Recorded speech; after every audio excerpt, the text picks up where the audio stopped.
حقيقة تطبير أو جذور ضرب القامة على الرأس. تعود جذور التطبير إلى أزمان بعيدة، فقد كان يمارسها الوثنيون ممن يعبدون البعل في الشرق الأدنى كطقوس دينية، كما تذكر التوراة. الملوك الأول من الآية 18 إلى الآية 28.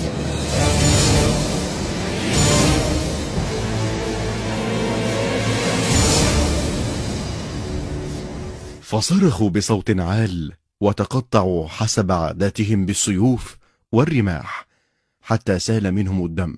كما ظهرت فئة من المسيحيين يسمون الجلادين في إيطاليا عام 1210 للميلاد، الذين كانوا يمارسون جلد أنفسهم كرمز للتوبة والتعميد عن طريق الدم، الذي زعموا بأنها طريقة تطهرهم من الخطايا.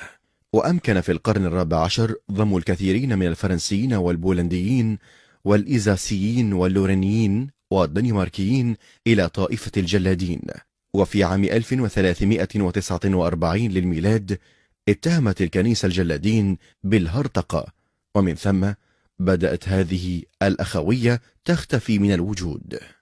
رغم ذلك بقيت فئة من الكاثوليك تمارس ضرب الرأس بالسيف والزنجيل.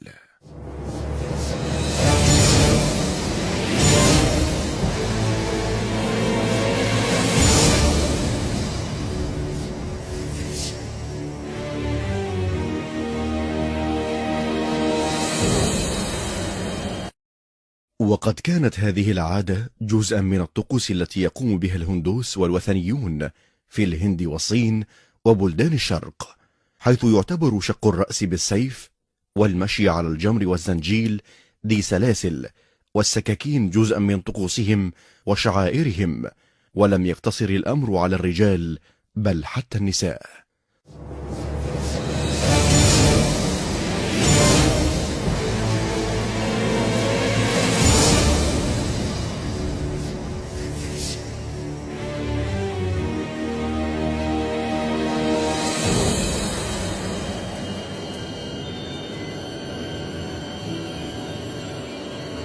ثم انتقلت هذه العادات إلى الشيعة في الهند وبقية البلدان الشرقية. التطبير حالة حادثة جديدة لم تكن سابقا موجودة، لها يعني بعقود من الزمن، يعني نشأها منذ عقود من الزمن. وقد نشأت أولا عند الهنود، يعني في الهند الشيعة الهنود بدأوا ممارسة هذا العمل، وبعد ذلك انتقلت إلى إيران، ومن إيران انتقلت إلى بعض البلدان العربية، باكستان وإيران والبلدان العربية. لكن التاريخ يذكر لنا أن الاحتلال البريطاني منذ العام 1799 حين مكث البريطانيون هناك لمدة طويلة، فدخلت بذلك هذه الممارسات. تتعدد الروايات حول دخول هذه الممارسات إلى العراق، فهناك روايتان مؤكدتان. الأولى أنه دخل عن طريق الأتراك الشيعة عند زيارتهم إلى مرقد الإمام الحسين عليه السلام قبل أكثر من قرن. من يصف مثلا بعض الأعمال بالشعارات، فأعتقد أن هذا ظلم للمصطلح وظلم للعنوان. صحيح أنا أتفق وأقر بأن هذه الشعارات مثلا كالتطبيق، كالهاي الزناجيل، كالوسائل الأخرى التي استطاع الإمام الخميني إخمادها، كانت يعني لا يمكن قبولها حتى عند الأطفال الصغار، أو استطاع الإمام الخامنئي إخمادها. أما الرواية الثانية ذات عمق كبير يذكرها لنا المؤرخ إسحاق نقاش في كتابه شيعة العراق، حيث يقول إن أول من أدخل ممارسة التصوت، وهي ضرب بالسلاسل وشق الرؤوس إلى مدينة النجف الأشرف عام 1919، هو الحاكم البريطاني الذي خدم قبل ذلك في كرمانشاه ولاحظ الممارسة هناك. فهذا يدل على السياسة الخبيثة التي انتهجها الاحتلال البريطاني ضد مذهب التشيع من أجل ضرب الحوزة العلمية في النجف الأشرف، التي كانت أكبر معارضة بوجه الإنجليز المحتلين من خلال زرع ممارسة وثنية. ويؤيد هذا الرأي المفكر الإيراني علي شريعتي في كتابه التشيع العلوي والتشيع الصفوي، حيث يقول إن إسماعيل صفوي أوجد وزارة جديدة سميت بوزارة الشعائر الحسينية، وإنه طلب من الوزير السفر إلى أوروبا وخاصة روما ليستفيد من الممارسات والشعائر المسيحية وتبنيها، فسافر الوزير وجاء بالتصوت الذي هو ضرب الرأس بالقامة وضرب السلاسل الذي يمارسه بعض المتدينين المسيحيين. العملية هنا أن الاستكبار العالمي اعتمد طريقة جدا مهمة، وهو أن يلهي ويشغل هؤلاء بعضهم ببعض ويضخ المال، لكن بشكل هادئ وصامت، ومن وراء الكواليس يضخ المال ليضرب المنبر بالمنبر. وفي العام 1970 سمحت الحكومة البريطانية بنشر وثائق تتعلق بهذه الممارسات وغيرها التي أدخلتها إلى بلدان الشرق، ومنها الهند وإيران والعراق، بالأخص ما ذكر في كتاب دليل الخليج لمؤلفه جي لويرمير، حيث يعتبر هذا الكتاب من أسرار الحكومة البريطانية منذ القرن التاسع عشر حتى تم إطلاقه عام 1970.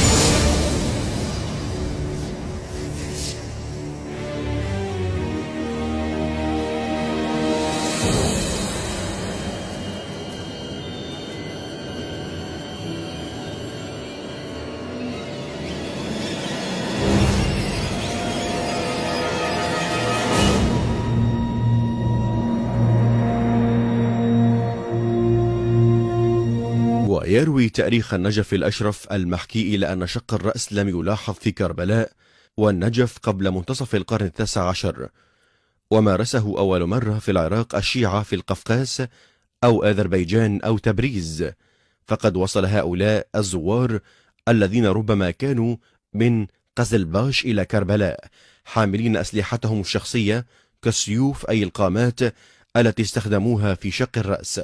ويصف الشاعر كاظم الدجالي في كتابه عاشوراء في النجف وكربلاء إن هؤلاء الذين يشقون رؤوسهم دراويش، إشارة إلى الطقوس التي يمارسها الدراويش الصوفية.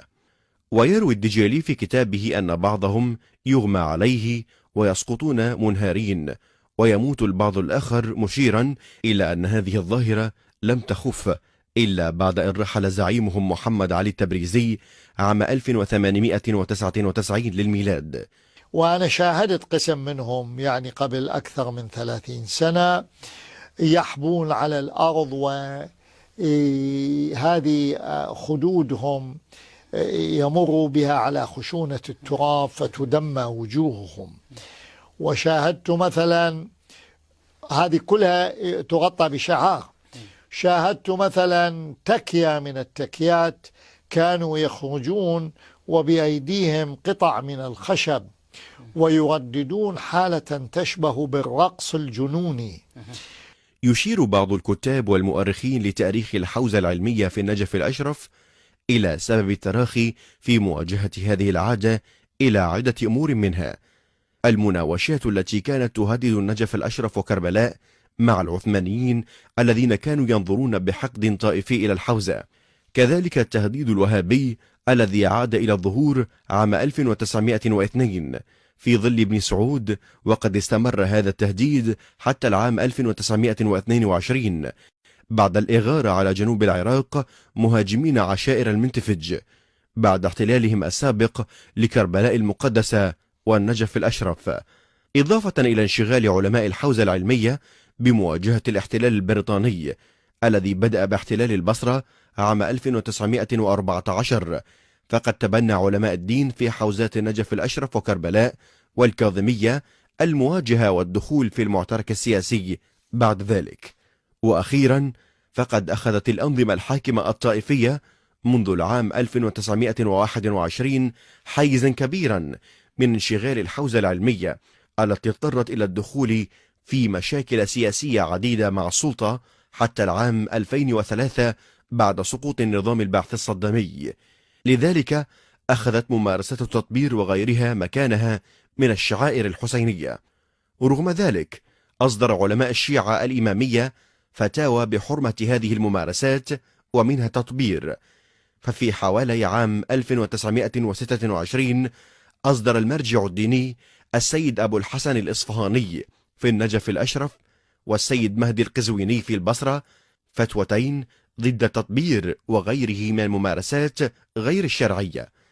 واتخذ السيد محسن الأمين العاملي في دمشق موقفا مماثلا، كما ذكر ذلك الباحث جعفر الخليلي في كتابيه هكذا عرفتهم وموسوعة العتبات المقدسة القسم 7، حيث ذكر السيد محسن الأمين في كتابه رسالة التنزيه أن إراقة الدماء في ذكر الإمام الحسين عليه السلام عملا بشعا، وأشار إلى أن دخول هذه الممارسات إلى المذهب الشيعي الإمامي جاء في وقت متأخر، مؤكدا إلى أن المجتهد الأكبر السيد محسن حسن الشيرازي قد حرمها، حيث كلفت تلك الفتاوى مراجع الدين سمعتهم بل وحتى حياتهم من قبل مؤيدي التطبير.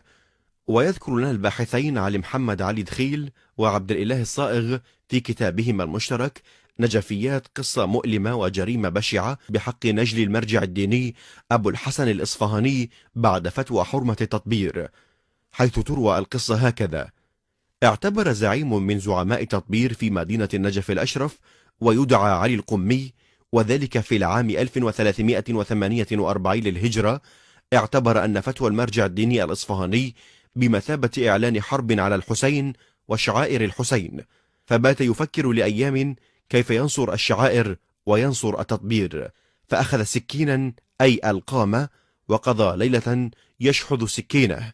وفي اليوم التالي وكالمعتاد كان السيد أبو الحسن الإصفهاني يصلي في صحن أمير المؤمنين علي عليه السلام. تقدم علي القمي وسكينه مخبأ خلف عباءته، واتجه نحو الشاب السيد حسن الموسوي نجل المرجع الإصفهاني والذي كان يصلي خلف والده، وما أن هوى السيد الشاب إلى السجود حتى تقدم وطعنه وقيل حز رأسه وقدمه في حجر والده المرجع.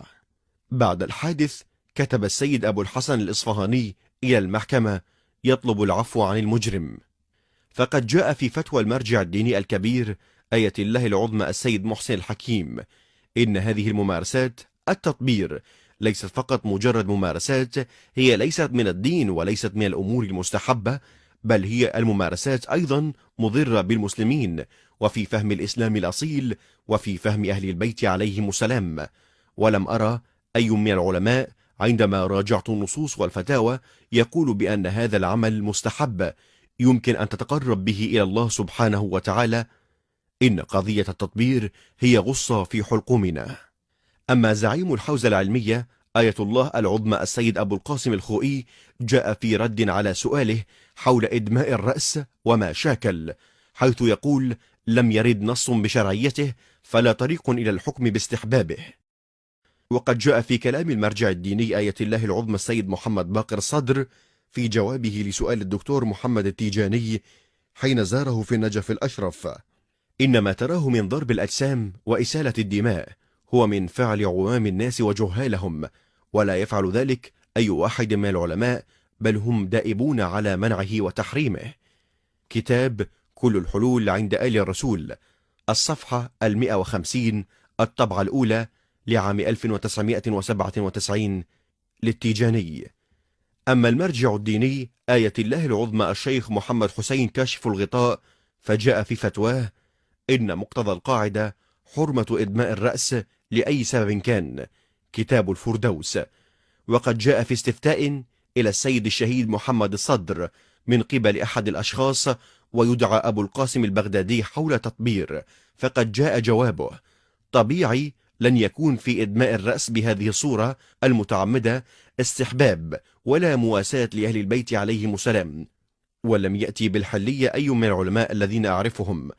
وحتى لو افترضنا إن هذا العمل مباح بالعنوان الأولي، ولكن بما أنه صار موجبا لوهن المذهب وهتك أتباعه ورميهم بالوحشية والتخلف، فيحرم بالعنوان الثانوي. وقد أمرنا الأئمة عليهم السلام بألا نفعل ما يسيء إليهم. شيعتنا كونوا زينا لنا ولا تكونوا شيئا علينا.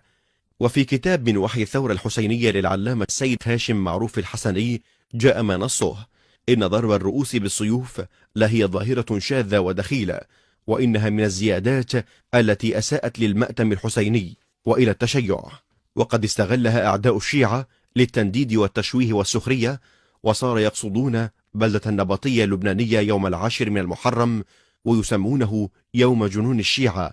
وإن الأئمة لا يرضون بهذه المظاهر ويتبرؤون منها.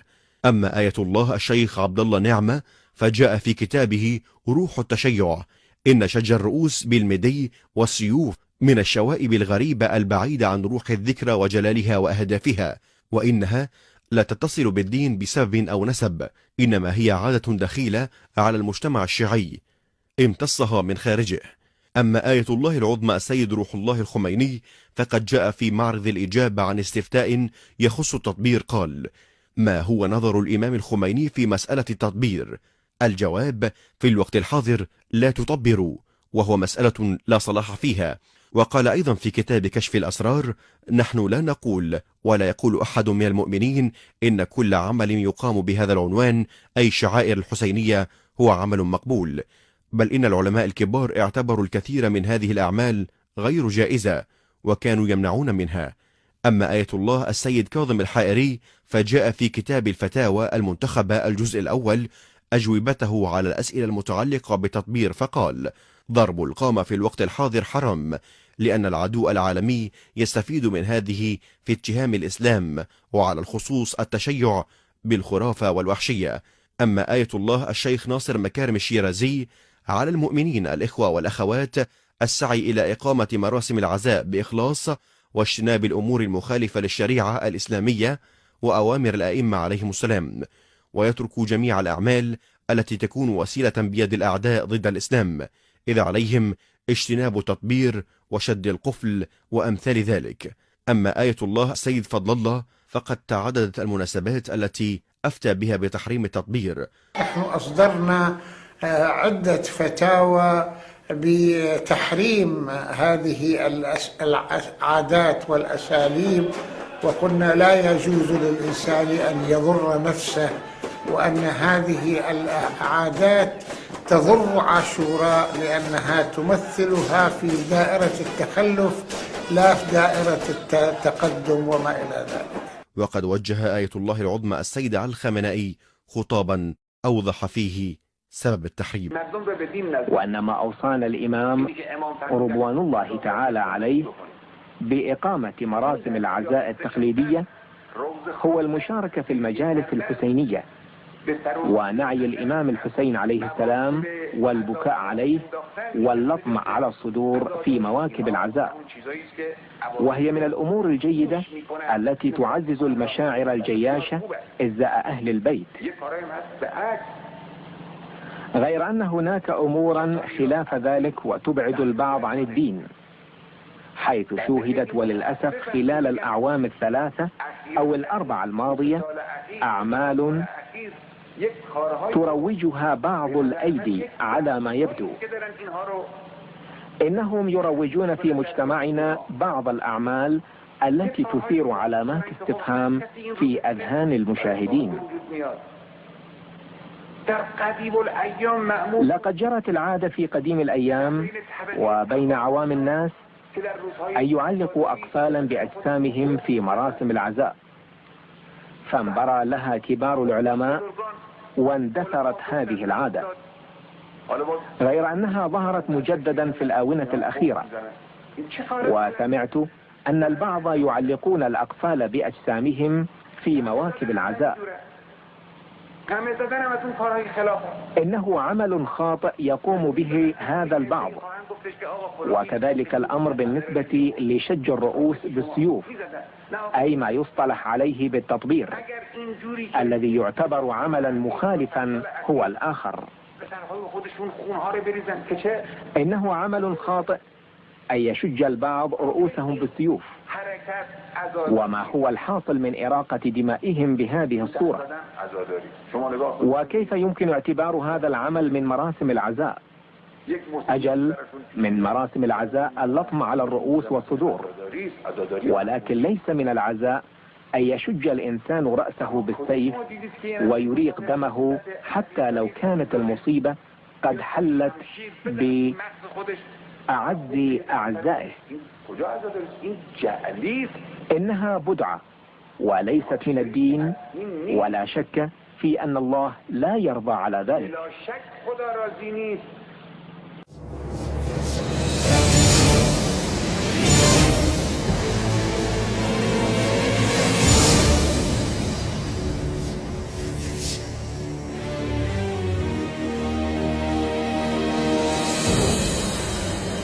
فالقامة والشبيه والنار هاي يتوقف عليها إحياء الدين، ومنه سيد فلان حاط توقيعه. هذا اللي يريد يحول لي الحسين إلى مسخرة مهزلة. ولكني عاج، انتوا بأي عصر بأي تاريخ؟ انتوا وين ترقصون على جراحنا، تلعبون على جراحنا؟ احنا وين بيا حال الآن؟ شنو هالكلام؟ شنو هالوضع هذا؟ من وراءكم انتم.